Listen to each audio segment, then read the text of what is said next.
falas é a seguinte, olha, o trabalho com Jesus é árduo, cheio de responsabilidades, armadilhas de lobos, redes de egoísmos e vaidades.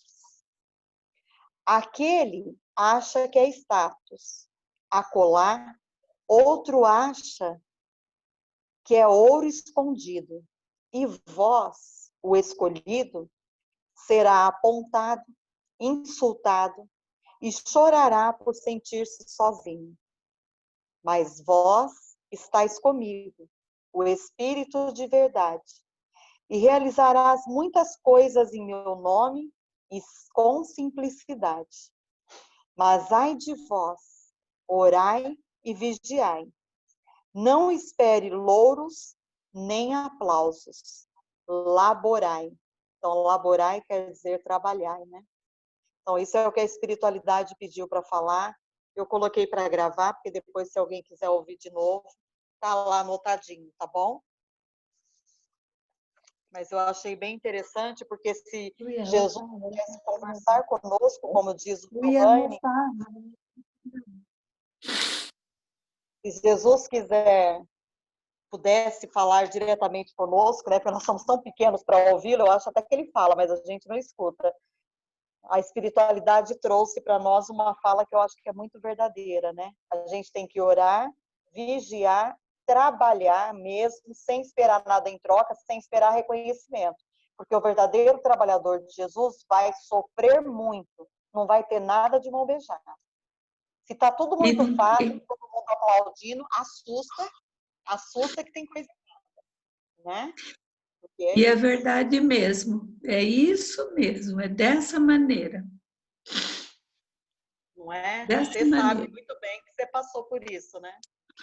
Passei. Eu também já passei. E a gente sobrevive sem mágoa, viu?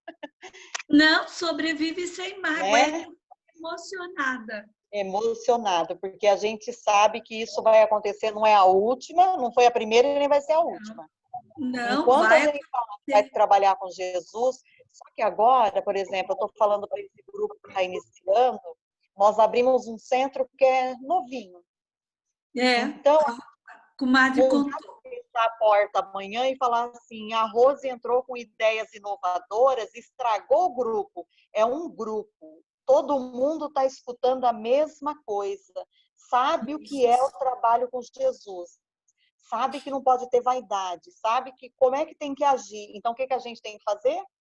Fechar nessa ideia com Cristo, unir e fazer tudo muito junto, porque aí vai dar certo sempre, não é? É isso mesmo. É muito importante. É isso mesmo. Mas aí tá gravado, viu, Nancy? Aí depois coloca, mas aí eu posso mandar para vocês. Eu escrevi correndo, porque eles foram ditando, eu fui escrevendo. Tá bom? Eu gostaria que você mandasse, sim. Mando sim, pode deixar. Obrigada. Rose, eu estava escutando uma palestra do Haroldo e ele pegou uma passagem que chegou uma pessoa muito sofrida, porque ele falou com o Chico, né? E o Chico, naquela mansitude dele, meu filho, pegou na mão dele, meu filho, se a vida for muito doce, dá diabetes. É isso mesmo. Então, tem que ter equilíbrio, não é? Equilíbrio tem que ter.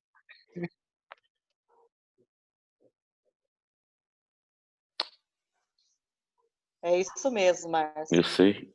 Rose. Oi. Oi? Eu posso falar uma coisa? Claro, deve. O assunto é fé, né? Eu posso contar uma coisa rapidinho? Claro. Vou tentar. Há um tempinho atrás, aí, em 1987, eu trabalhava no hospital e eu fiquei doente, com muita dor nas costas, e como conheci os médicos ali, já me internou, e eu fiquei uma semana sedado. Acordava, aplicava uma injeção chamada Sedalene, eu dormia de novo. Até que chegou no domingo, eu perguntei pro cara do lado, que dia que é hoje? Foi domingo. Eu falei, nossa, estou aqui desde terça-feira, preciso ir embora, né? Aí o médico chegou e perguntou, como você tá? Eu falei, eu estou bem, eu sarei. Você está bem? Tá? Pode ir embora? Posso. fui embora, né? Deu alta. Mas eu estava com muita na casa do pai. Tá E cheguei lá, cortando, vai falei, ter que contei para voltar. ele. Oh, meu Deus. Tá ouvindo agora? Fala, agora tô ouvindo. Tô. Tá cortando. Aí falei com meu pai, expliquei para ele. Ele falou para mim, dorme aqui hoje, que meu pai vem te benzer. O pai dele morreu bem antes de eu nascer, né? Mas eu dormi lá com ele. Era até uma cama de casal, ele morava sozinho. E ele falou, ó, dorme tranquilo, meu pai vem te benzer de madrugada. E eu fiquei, dormi, né? Tomei o analgésico. E de madrugada eu acordei e tinha alguém sentado no pé da cama. Eu levantei, assim, sentei. Essa pessoa me deu 2 frascos para tomar, bem pequenininho assim, ó. E era líquido, e eu tomei. A hora que eu tomei aquilo que eu vi, eu dei um grito, eu chamei meu pai, né? Aí contei para ele, ele falou assim, por que você tá com medo? Não foi que meu pai vinha te benzer? Ele te deu remédio e ele foi embora. Aí eu senti uma sede muito grande. Aí fui na cozinha, lógico, meu pai foi junto comigo, né? Que eu não ia sozinho. Fui lá e peguei uma caneca, antigamente era guarda-comida que chamava, né? Peguei a caneca, fui na talha, fui tomar água. A água estava muito amarga. Aí ele falou, não, pode tomar que é o remédio. E isso foi de madrugada, e na parte da tarde eu já voltei a trabalhar no hospital. Um exemplo assim, de fé que ele tinha, né? Não eu, não tinha fé nenhuma. E meu pai nunca tinha estudado, não tinha religião, mas ele tinha uma fé enorme. E foi o que... acho que foi a primeira vez que teve um sinal assim de espiritismo, e mesmo assim, mesmo mostrando, eu não ouvia. Vim agora, depois de velhinho, aí, conhecer o espiritismo. Mas a fé era dele, né? Não tinha nada a ver, ele só... Mas o mais legal é que agora você alia prática, teoria, né? Você consegue ter essa noção. Então, isso é legal. É bom. mas Antes demorou. tarde do que nunca. Sempre há tempo, né? Não é? Claro que dá. Como diz Divaldo, uma vez Divaldo disse que estava, eu sempre conto isso nos estudos, que eu acho muito interessante. Entrou uma velhinha, deveria estar beirando os 90 anos, né? Divaldo disse que fez uma palestra, falou, chegou no final, a velhinha veio, cabecinha branca, mal conseguindo andar, porque naquela época que ele conta que ele era mais jovem, velho era velho mesmo. Hoje a gente vê pessoa com 80 anos, 70 anos, ó a Joana aí, com quase 90, esticadona. Então você vê que é diferente. Olha lá, quer ver ela me xingar? Joana, cadê a Joana? Acho que ela não está ouvindo, ainda bem, né, Rê?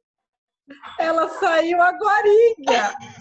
Mas eu passo o recado para ela, pode deixar. Tá gravando. Depois você passa para ela. Que eu queria provocar ela. A Joana tá aí, ó. Você vê que não tá capengando. Mas naquela época dele, uma pessoa dessa idade, ele olhava até, e ele disse que ele fez aquela palestra entusiasta. Essa pessoa vem lá no final e fala assim, ai, seu Divaldo, eu não acredito. Hoje eu entendi esse negócio de fé, essa coisa de modificação íntima. Será que se eu começar amanhã já não ajuda? Aí ele disse que ele pensou assim, ai, deixa para a próxima encarnação. Pelo amor de Deus, já está quase desencarnando, está perguntando se vai começar hoje. Aí a Joana de Ângeles falou para ele, não fala isso. Fala para ela começar sim, porque na próxima encarnação ela já começa daqui. Se ela não começar agora, quando que ela vai começar? Aí ele disse que ficou sem graça, sabe? E falou para ela, não, comece, é importante. Mas o primeiro ímpeto dele foi falar para ela, pelo amor de Deus, agora já está quase desencarnando, deixa para a próxima. Então, assim, nada é perdido, não importa a hora que a gente desperta, né? Os últimos serão os primeiros. Então, eu penso nessa questão dos últimos no sentido da gente despertar, porque quantas pessoas passam uma encarnação dentro dos templos religiosos, centro espírita, casa espírita, as igrejas católicas, evangélicas, como os ministros, os padres, os pastores, e não despertaram para essa fé que não é de todos. Então, quer dizer, o importante é despertar, Porque chegar do outro lado um pouco melhor do que nós aqui chegamos, esse é o intuito de todos. E cada um vai no seu tempo. Eu acho que é isso que é legal. Mas olha, Toninho, muito interessante isso que você contou, né? Ainda bem que a dor das costas nunca mais voltou, né, Toninho? Talvez seja esse despertar seu. Não, ali na hora já, assim, ó, trocou a cueca e vida que segue. Você tá vendo que eu tenho que escutar, Carlinhos? Eu fiquei com muito medo. Ai, que homem esse, viu? Então vamos lá. De quem que é o Evangelho, Maurício? Oi. Boa noite, filho. Vou deixar para você agora, hein? Né? Vou passar o capítulo e o item. Capítulo 18, itens 13, 14 e 15. Muitos os chamados e poucos os escolhidos. Tá vendo? Você viu que o poeminha tem até os escolhidos? Olha que interessante, né? Sabe o que eu gostei dessa vez no estudo, Rose? Como eu fui escalado para o sábado, eu participei a semana toda ouvindo os outros. Não é? Então, tudo que eu via do texto que eu tenho que ler, sempre tem alguma coisa dita pelo Márcio, dito pela Inês, sabe? Sempre, ou a Renata, ou você. Até falava. Você saiu pegando? Não, eu falo, o que eu já tinha escrito, já havia escrito, sempre aparece alguma coisa. Foi casando. É como diz. Mas é isso que é interessante, né, Maurício? Fecha tudo. Você foi o chamado dessa semana para colocar cereja em cima do bolo, você entendeu? O bolo foi trabalhado durante a semana. Você chegou para enfeitar o bolo agora. Quero ver, vai ser lindo.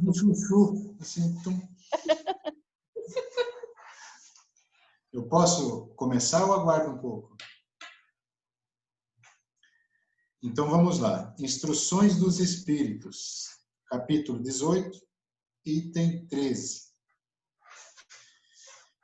Dar-se-á aquele que tem. Seus discípulos, se aproximando, lhe disseram: por que lhes falais por parábolas? E lhes respondendo, disse: é porque para vós outros foi dado conhecer os mistérios do reino dos céus, mas para eles não lhes foi dado. Porque a todo aquele que já tem, se lhe dará ainda, e estará na abundância. Mas para aquele que não tem, se lhe tirará mesmo o que tem. Por isso eu lhes falo parábolas, porque vendo eles não veem, e escutando não ouvem, nem compreendem. É a profecia de Isaías, se cumpre neles quando disse: escutareis com os vossos ouvidos e não ouvireis. Olhareis com os vossos olhos e não vereis. Está em Mateus capítulo 13, versículos 10 a 14. Item 14. Prestai bem atenção naquilo que ouvis, porque se servirá para convosco da mesma medida da qual vos servirdes para com os outros, e vos será dado ainda mais. Porque se dará àquele que já tem, e para aquele que não tem, se lhe tirará mesmo o que tem. Item 15. Dá-se àquele que já tem, e se tira àquele que não tem. Meditai esses grandes ensinamentos que frequentemente vos pareçam paradoxais. Aquele que recebeu é o que possui o sentido da palavra divina. Não a recebeu senão porque tentou dela se tornar digno, e o Senhor, em seu amor misericordioso, encoraja os esforços que tendem ao bem. Esses esforços firmes, perseverantes, atraem as graças do Senhor. É um imã que chama para si as melhoras progressivas, as graças abundantes, que vos tornam fortes para escalar a montanha santa, no cume da qual está o repouso depois do trabalho. Tira-se aquele que nada tem ou que tem pouco. Tomai isto como uma oposição final. Deus não retira às suas criaturas o bem que se dignou fazer-lhes. Homens cegos e surdos, abri as vossas inteligências e os vossos corações. Vede pelo vosso espírito, ouvi pela vossa alma, e não interpreteis de maneira tão grosseiramente injusta as palavras daquele que fez resplandecer aos vossos olhos a justiça do Senhor. Não é Deus quem retira daquele que havia recebido pouco. É o próprio Espírito, ele mesmo, que pródigo e negligente não sabe conservar o que tem e aumentar em profundidade o óbolo que lhe caiu no coração. Você escuta, mas você não... Aquele que não cultiva o campo que o trabalho de seu pai lhe ganhou, e o qual ele herda, vê esse campo se cobrir de ervas parasitas, e seu pai quem lhe toma as colheitas que não quis preparar, se deixou as sementes destinadas a produzir nesse campo mofar por falta de cuidado, deve acusar seu pai se eles não produzem nada? Não, não. Em lugar de acusar aquele que tinha tudo preparado para ele, de retomar seus dons, que acuse o verdadeiro autor de suas misérias, e que então, arrependido e ativo, se lance à obra com coragem, que rompa o solo ingrato com o esforço da sua vontade, que o lavre a fundo com a ajuda do arrependimento e da esperança, que nele jogue com confiança a semente que tiver escolhido como boa entre as más, que a regue com o seu amor e a sua caridade. E Deus, o Deus de amor e de caridade, dará àquele que já recebeu. Então ele verá os seus esforços coroados de sucesso, e um grão produzir 100 e um outro 1000. Coragem, lavradores, tomai as vossas grades e as vossas charruas, lavrai os vossos corações, arrancai deles o joio, semeai aí a boa semente que o Senhor vos confia. E o orvalho do amor o fará produzir os frutos da caridade. Um espírito amigo, Bordeaux, 1862. Certo? Posso começar? Só um minutinho, que a dona Cida estava tendo dificuldade para ouvir. Conseguiu agora, dona Cida? Está ouvindo? Tô sim.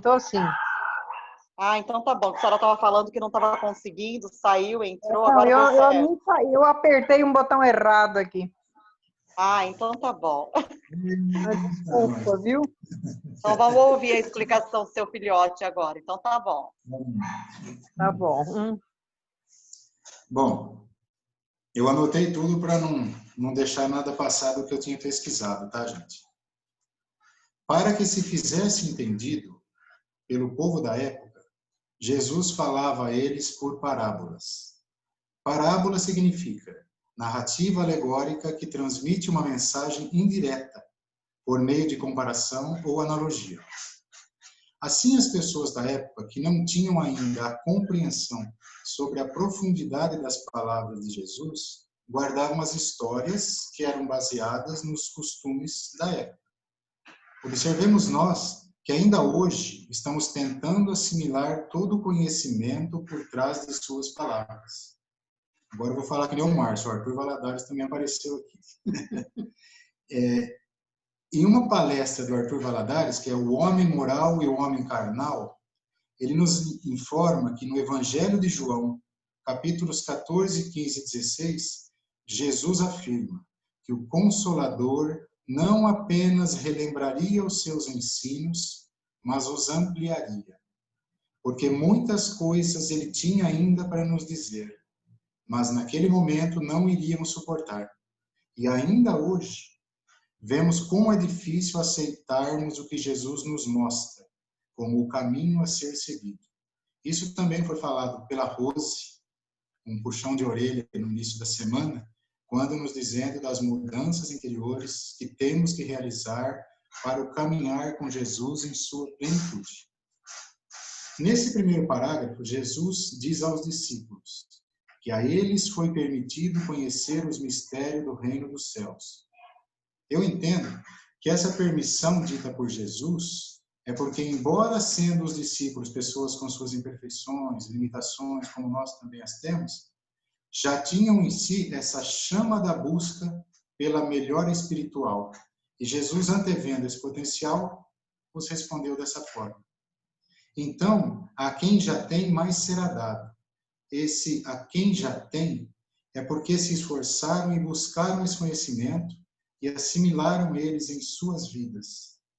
Trazendo essa mensagem para o momento que estamos vivendo, eu sinto que esse nosso desejo pelo conhecimento e a satisfação pelas mensagens que nos são mostradas diariamente, como nos disse ontem a Inês, né, ela falou assim, espero que esse pouco que eu passei a vocês tenha auxiliado. Para mim, todos estão contribuindo significativamente, pois cada um nos apresenta o seu ponto de vista para o mesmo assunto. E muitas vezes não víamos por essa ou aquela ótica. Estamos com isso buscando esse mais será dado.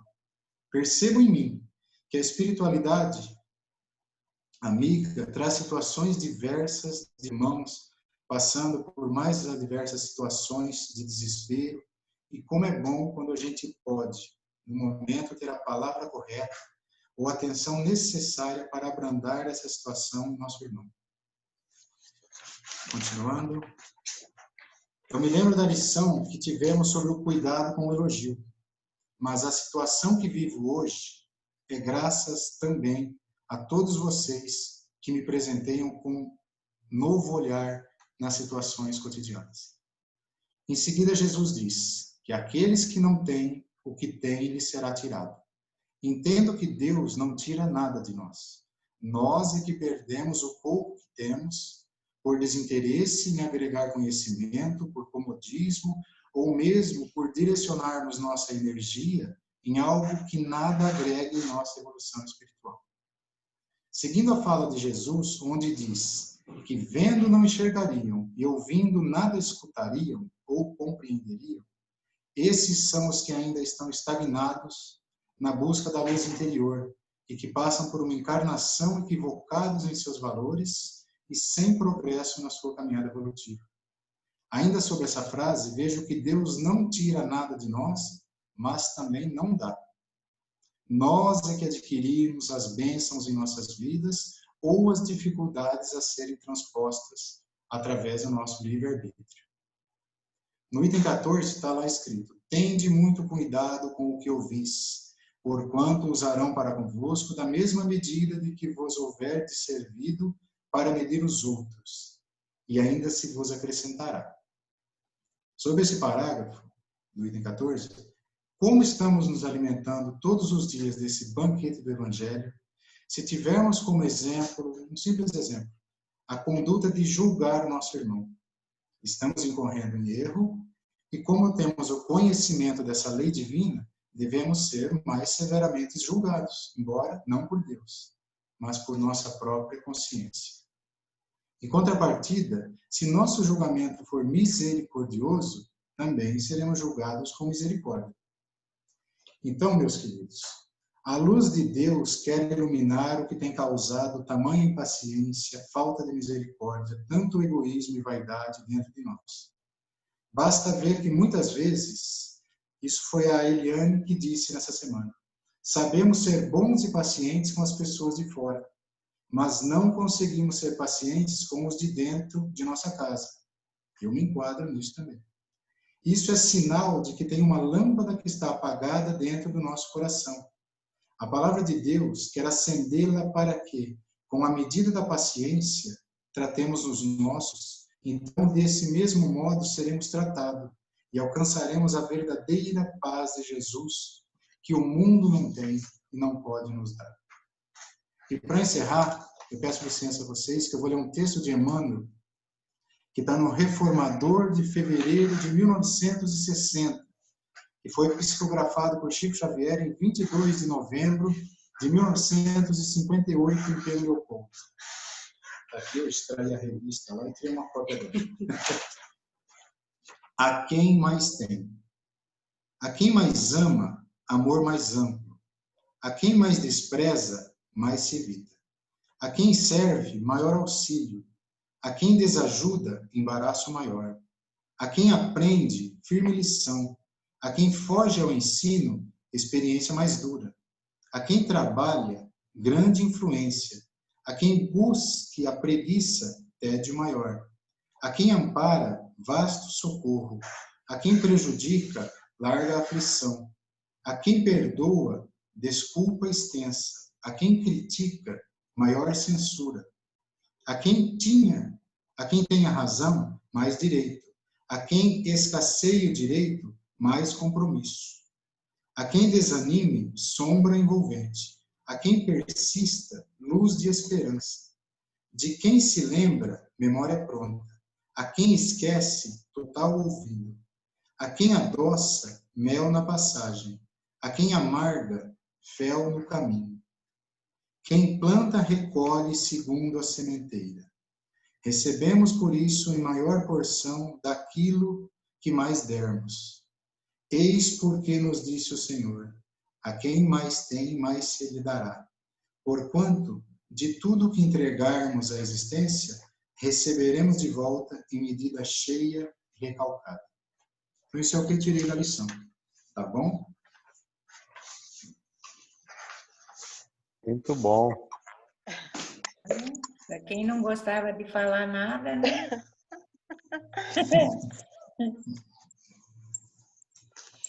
Você sabe que um dos presentes, eu falo, isso é presente de Deus, entendeu? Eu estou aqui do lado, o Clóvis e o Diogo estão me vendo chorar, do começo ao final, porque não tem presente melhor que esse daí, gente.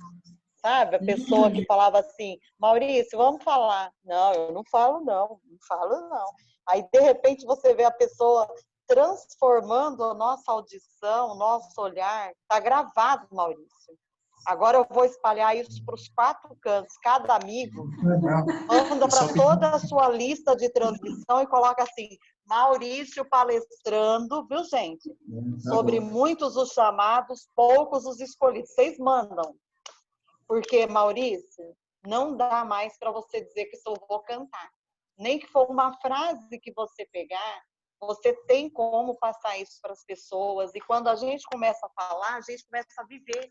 Você entendeu? A música transforma, mas o teu falar traz o teu olhar para o seu eu, entendeu? E isso é maravilhoso. Eu vi todas as suas falas foram muito para você.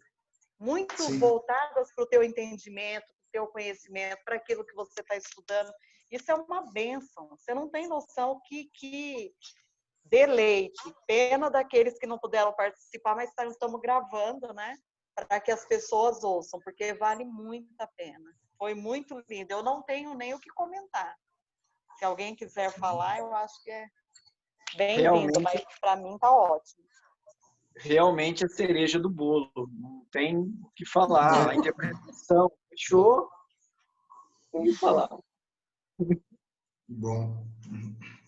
Pode para você começar. ver, o Giovanni ainda falou assim, ele fez um catadinho, ele catou aqui, ele catou ali e foi fechando. Então o Giovanni falou, é a cereja do bolo. E eu falei, gente, realmente você fez um catado. Aí ele ainda falou assim, não, mas foi isso mesmo, ele soube aproveitar a semana inteira, trazer para esse olhar, para finalizar, foi maravilhoso. Eu gostei muito. Se alguém mais quiser falar, tem um minutinho. Foi lindo mesmo, parabéns, eu adorei. Obrigado. Ô, Rose, não complementando, porque dispensa, de fato, complementos, mas, assim, bem no finalzinho, né, do que ele leu, está dizendo assim, coragem, lavradores, e pulando um pedacinho, lavrai vossos corações. É assim que eu me sinto, em cada dia, esperando desesperadamente o link para participar, sabe? É lavrando mesmo o nosso coração, o meu coração, para que a gente possa, sem pretensão, mas para que a gente possa, de uma forma ou de outra, tá lavrando coraçõezinhos que estão à nossa volta. Não complementando, viu, Maurício? Porque, de fato, foi assim, não é? E uma coisinha que a Rosa acabou de falar agora, que não dá mais para voltar. Tem uma música, e que eu lembro dela da época da Igreja Católica, né? Que eu venho de origem... Guarda aí, que a gente vai começar outro, porque está terminando.